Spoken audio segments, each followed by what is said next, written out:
अजीज़ बहनों और भाइयों, मेरी तरफ से आप सबको सलाम। मेरे साथ निकालिएगा पैदाइश की किताब, उसका 6 बाब और उसकी 9 आयत में लिखा है नूह का निस्ब नामा, यानी नूह मर्द रास बाज और अपने ज़माना के लोगों में बेऐब था। नूह जो है वो एक रासबाज इंसान है, यानी कि एक रासबाज शख्स है जो खुदा को पसंद आता है। और नूह जो है वो खुदा के साथ साथ चलता है। और उसके 3 बेटे हैं, सिम, हाम और याफत। उसके 3 बेटे हैं और ज़मीन खुदा के आगे जो है वो नाराज़ हो चुकी है, यानी कि वो गुनाह से भर चुकी है। वो पाकीज़ा नहीं रही बल्कि वो नाराज़ हो चुकी है। और इसी तरह खुदा को अपना बंदा नूह जो है वो रासबाज लगता है, वो पसंद आता है। और खुदा नूह के ज़रिए उस सारी रोए ज़मीन पर जो लोग थे और जो कुछ वहाँ पर था उसको बचाना चाहता है। और खुदा नूह से कहता है कि तू मुझे पसंद आया है। तो इसी तरह आज हम नूह की स्टोरी के बारे में, यानी कि नूह की कहानी के बारे में मज़ीद जानेंगे। मेरे साथ रहिएगा और इस कहानी को शुरू से लेकर आखिर तक सुनिएगा। आमीन, हालेलुया। जी अजीज़ बहनों और भाइयों, ज़मीन जो है वो नाराज़ हो चुकी है और वो जुल्म से भरी थी। और खुदा ने ज़मीन पर नज़र की और देखा कि वो नाराज़ हो गई है, क्योंकि हर बशर ने ज़मीन पर अपना तरीका जो था वो बिगाड़ लिया था। यानी कि खुदा ने जो एक सीधी लाइन खींची थी, खुदा ने जो पाकीज़गी का रास्ता बनाया था, लोगों ने उस रास्ते को बिगाड़ लिया था। और खुदा ने नूह से कहा कि तमाम बशर का खात्मा मेरे सामने आ चुका है और इस सबब से ज़मीन जुल्म से भर गई। सो देख, मैं ज़मीन समेत उनको हलाक करूँगा। और नूह से कहा कि तू ऐसा करना कि एक कश्ती जो है अपने वास्ते बना लेना। और जी अजीज़ बहनों और भाइयों, कश्ती जो है खुदा ने उसको कहा कि 300 हाथ लंबी बनाना और उसकी चौड़ाई जो है वो 30 हाथ और उस चौड़ाई जो है वो 50 हाथ और जो उसकी ऊंचाई है वो 30 हाथ हो। ये खुदा ने उसे पैटर्न सिखाया, खुदा ने उसे तरीका बताया कि जिस कश्ती में तूने रहना है उस कश्ती को कितना लंबा, 300 हाथ लंबा और 50 हाथ चौड़ा और 30 हाथ ऊंचा बनाना है। और खुदा ने जब उससे कहा तो नूह ने ऐसा ही किया। और अजीज़ बहनों और भाइयों, और देख, मैं खुद ज़मीन पर पानी का तूफान लाने वाला हूँ ताकि हर बशर को जिसमें जान है, जिसमें ज़िंदगी का दम है, दुनिया से हलाक कर डाले। जी अजीज़ों, खुदा ने नूह से कहा और नूह ने ऐसा ही किया। उसने कश्ती को जिस तरह खुदा ने हुक्म दिया था उसी तरह तैयार किया। लिखा है, और जानवरों की हर किस्म में से 2-2 अपने साथ कश्ती में लेना कि वो तेरे साथ जीते बचे, वो नरो मादा हों।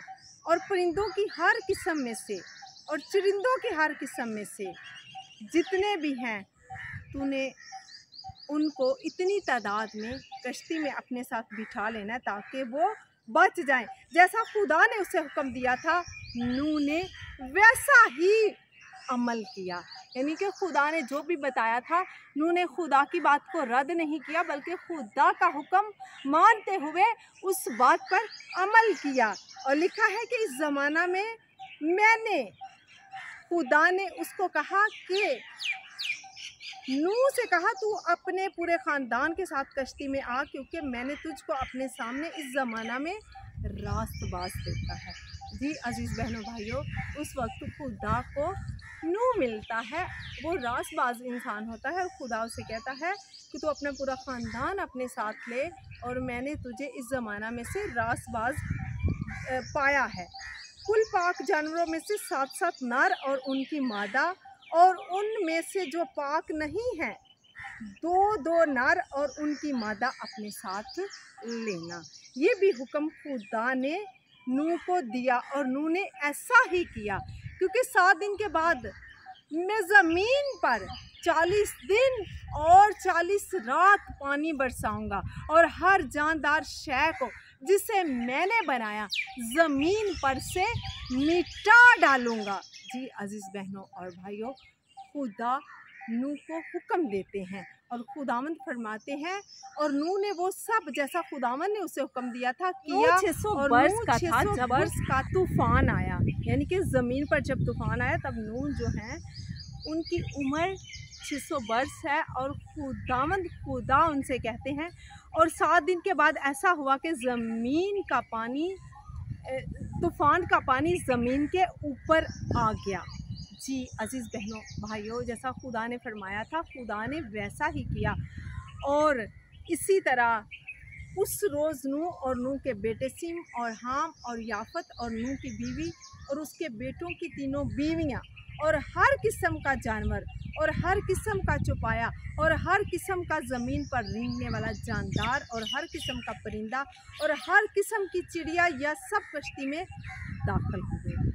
और इसी तरह आगे देखिए वो, और जैसा खुदा ने उससे हुक्म दिया था सब जानदारों के नरो मादा थे।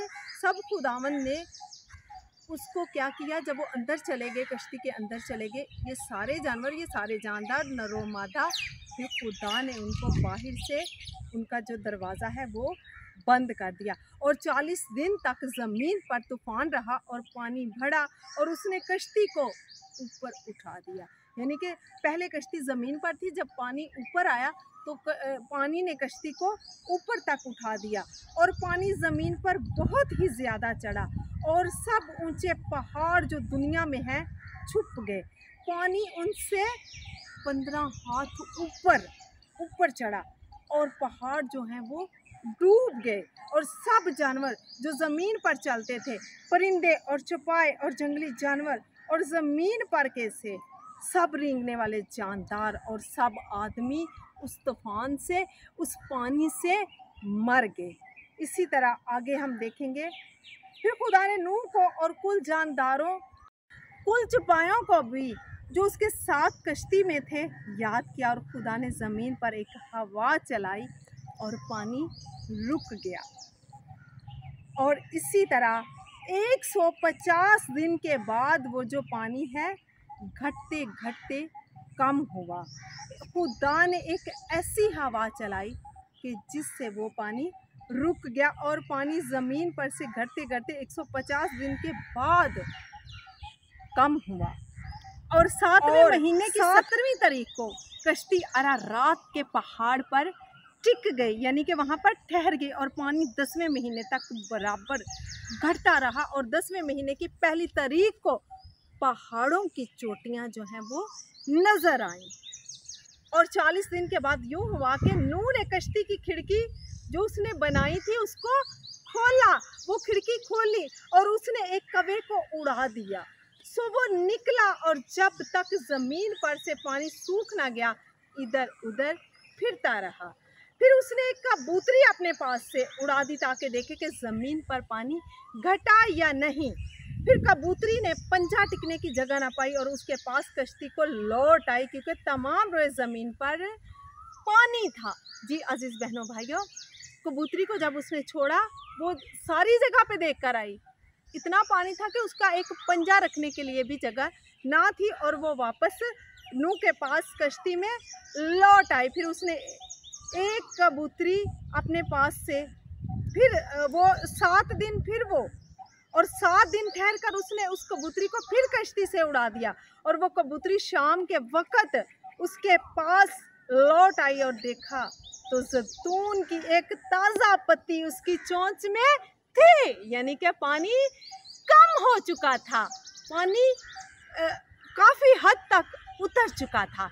और उसने जब वो कम्बल अपने मुंह में वो लेकर आई तो पता चला कि तूफान जो है वो काफ़ी हद तक ख़त्म हो चुका है, पानी उतर चुका है और जड़ी बूटियाँ और वो सब्ज़ार और वो कॉम्पलें जो हैं वो बाहर निकल आई हैं। और इसी तरह मेरे अजीज़ों, तब नूह ने मालूम किया कि पानी ज़मीन पर से कम हो गया। तब वो 7 दिन और ठहरा।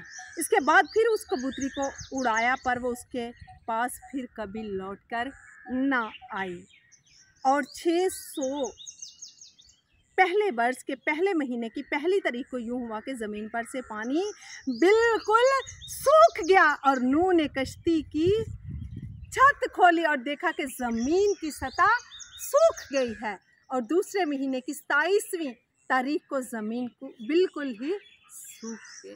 जी अजीज़ बहनों और भाइयों, तब खुदा ने नूह से कहा कि कश्ती से बाहर निकला और तू और तेरे साथ तेरी बीवी, तेरे बेटे और तेरे बेटों की बीवियां और उन जानदारों को भी निकाल ला जो तेरे साथ हैं, क्या परिंदे, क्या चौपाए, क्या ज़मीन के रेंगने वाले, जो कुछ भी कश्ती में नूह ने रखा था, खुदा ने उसे हुक्म दिया, उसने अमल किया। फिर वैसे ही खुदा ने उसे कहा कि सबको बाहर निकाल लिया।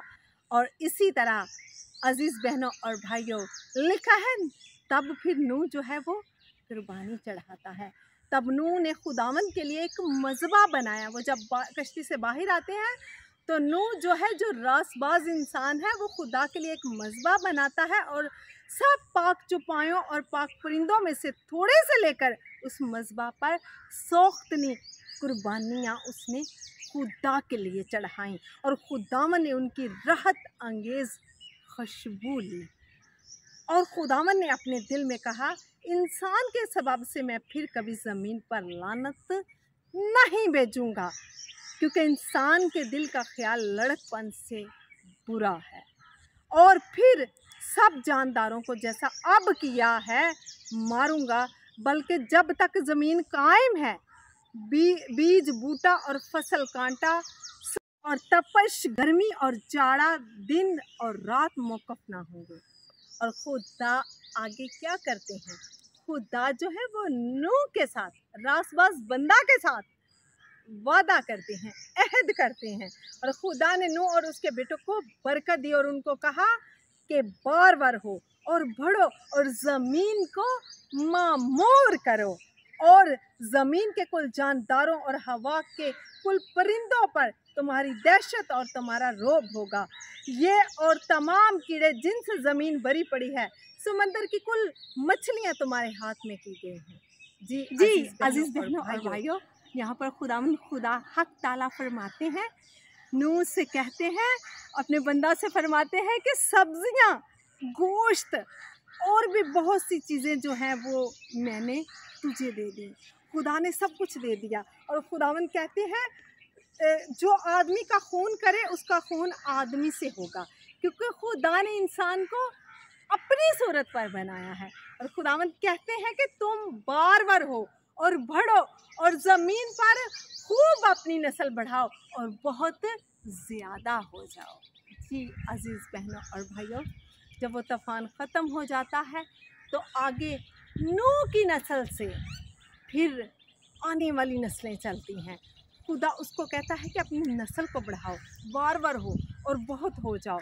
और खुदा ने नूह और उसके बेटों से कहा, देखो मैं खुद तुमसे और तुम्हारे बाद तुम्हारी नस्ल से और सब जानदारों से जो तुम्हारे साथ हैं, क्या परिंदे, क्या चौपाए, क्या ज़मीन के जानवर, यानी सब ज़मीन के उन सब जानवरों के बारे में जो कश्ती से उतरे, अहद करता हूँ। यहाँ पर खुदा ने सबसे अहद किया। खुदा ताला ने, हक ताला ने, खुदाए कदूस ने, खुदाए सलूस ने, यहोवा खुदा ने अहद कर दिया, एक अहद बांध दिया है। आए हम देखेंगे कि वो अहद क्या है। और खुदा ने कहा कि जो अहद में अपने और तुम्हारे दरमियान और जानदारों के दरमियान जो तुम्हारे साथ हैं, पुश्त दर पुश्त हमेशा के लिए करता हूँ, उसका निशान ये है कि मैं अपनी कमान को बादल पर रखता हूँ।